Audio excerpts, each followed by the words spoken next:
Hi there, I'm Scott Johnson from Indiana 5051, and it's another day that ends in Y in the apocalypse, so of course there's more 5051 drama. What would today be like without some drama? Okay, so one of Indiana's 5051's former people has been out there saying, National 5051 has been infiltrated. And my only response to this is really simple. Who cares? I mean, honestly, who the hell cares? So let me explain. As I said, Scott Johnson, state organizer of Indiana 5051. My job is to unite the state, and that's what I'm trying to do. So here's what we know about 5051. Let's go back to grassroots. Let's go back to brass tacks.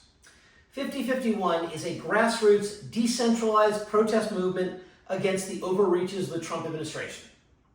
I would actually say the Trump regime, because he is clearly now a king.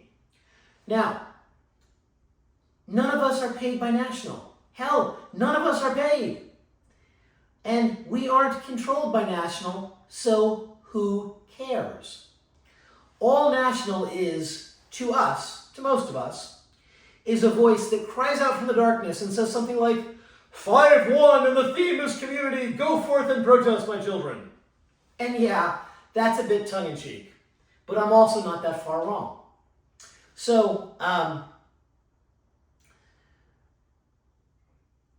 I know that we have people on our team that deal with National, that talk to the fungus man, etc. But I'm a state organizer. My focus is right down here, okay? So let's pull up a bit and let's look at this from the perspective of what's called information asymmetry. Information asymmetry is something that you encounter a lot in negotiation. Now, the classic example of information asymmetry is when one party has much more information than another. A good example of this is a salary negotiation, okay? All you, the person who wants a job, knows is what they're willing to pay, right? You know what you want, you know what you want, and you know the offer in front of you, but what you don't know is how much headroom the company has to pay more. That's information asymmetry, and that's the position we're in. So we're being told that National has been, quote, infiltrated.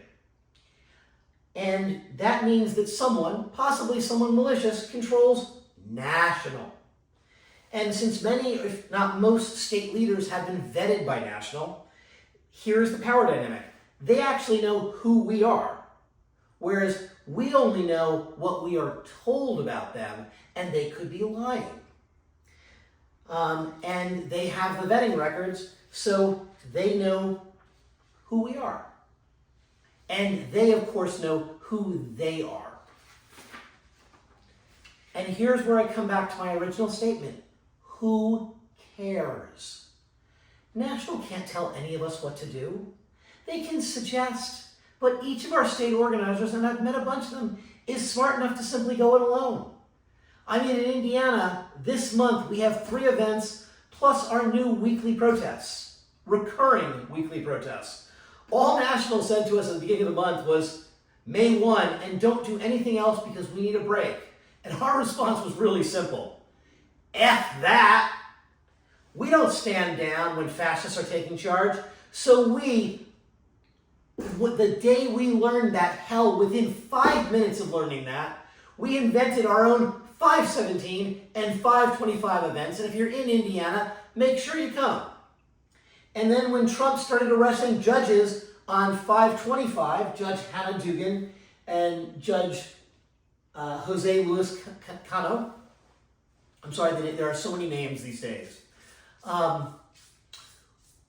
We announced our weekly protests at the State House on Friday night and our twice weekly protests at the FBI office because the FBI has bent the knee to Trump and they don't get to do that. They are supposed to be the paragons of law enforcement in America.